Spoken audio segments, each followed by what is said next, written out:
Which effects of structural racism could be observed in Germany or any other country that you want to focus on during the coronavirus pandemic?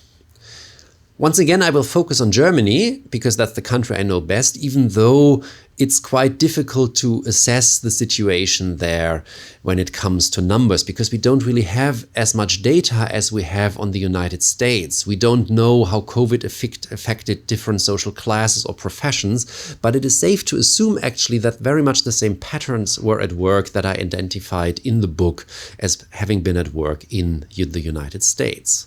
So people of different races in quotation marks, certain types of refugees, but also asylum seekers usually have far less money than people representative of other ethnicities. Therefore, they have less space for living at their disposal. During the pandemic, they were cramped in small apartments.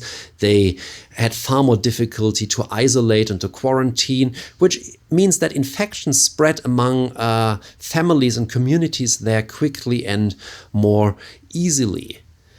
It's also very often the case that these people have jobs that they can't really do from home. That means that they were more in contact with other people and also more likely to actually get infected. Then many of them, of course, if we're dealing with refugees who haven't been in the country for that long, don't speak the language as well as others do, which means that they may not have followed the news as closely and therefore possessed less knowledge about the virus. And if you have a certain asylum seeker status, you don't get full access to the German healthcare system, which means that if you develop a cough, you're not being treated by a doctor, but only if this really becomes threatening. So it's safe to assume that many of them only went to seek medical support rather late. And as we know by now about COVID, once you're affected by it, it's better to seek support and to get medicine as quickly as possible. Also, of course, when schools move to online teaching, people living in cramped, closed quarters had less space available that they could provide their children with to study in and to join online groups in and online teaching in.